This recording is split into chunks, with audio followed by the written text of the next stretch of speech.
Let's be honest, you've spent years being who they wanted you to be, losing a little piece of yourself with every fake smile and quiet nod. You look in the mirror, and the person staring back doesn't feel like you anymore. The eyes are familiar, sure, but the spark is gone. You've got a version of yourself for your job, another for your friends, and a carefully curated one for social media. It's like you're collecting masks for every occasion.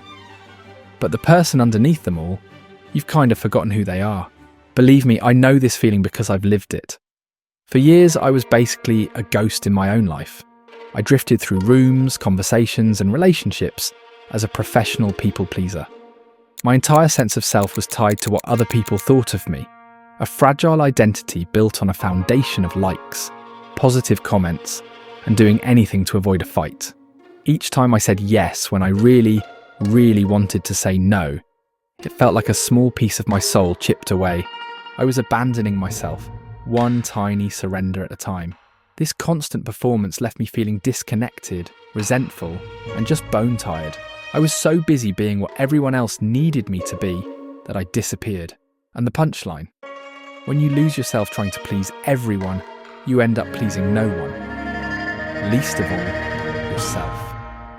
My turning point wasn't some big cinematic moment. It was more of a slow burn. It was an exhaustion that sleep couldn't fix.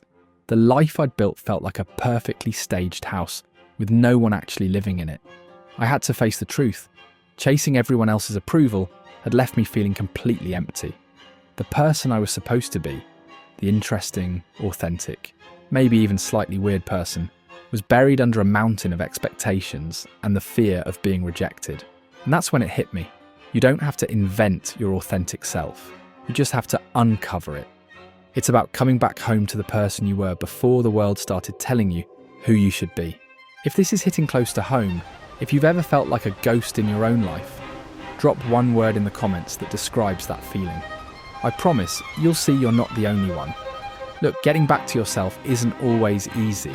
It can be messy and uncomfortable, but it's absolutely necessary. And it all starts with a few small, deliberate steps. First, you've got to get quiet. You need to actually be able to hear your own voice again. For me, that meant taking breaks from the endless comparison scroll on social media just to remember what my own life felt like. Ask yourself, when do I feel the most like myself? Who am I when nobody is watching? Second, you have to stop the performance. This is all about embracing your imperfections and letting go of that need for everyone to like you. It's about setting boundaries, which, let's be real, is hard. Start small. Say no to one little thing you don't want to do. Try swapping I can't for I don't. It's a tiny language shift that gives you all the power back. It's terrifying at first.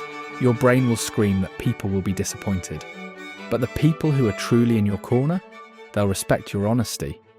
Third, take one small, authentic action. You don't need to quit your job and move to a monastery. Maybe it's just blasting the music you secretly love, or wearing that outfit that makes you feel like a boss, or spending 1 hour on that hobby you dropped years ago. You're reintroducing yourself to yourself, one tiny choice at a time. That's how you rebuild trust with the person in the mirror. So here's the thing. This journey back isn't about becoming someone new. It's about digging through the rubble to find the person who's been there the whole time. You are not lost, you are just buried. You are not broken, you are just silenced. The path back isn't always smooth, but every step you take toward who you really are makes life feel more real, more vibrant. It leads to real confidence, a better headspace, and a life that actually feels like it belongs to you. You have the strength to start. In fact, just by being here and listening to this, you've already taken the first step. It's time to remember who you are. The world is waiting for the real you. If this resonated with you, hit subscribe for more on this whole journey of getting your life back. You don't have to do it alone.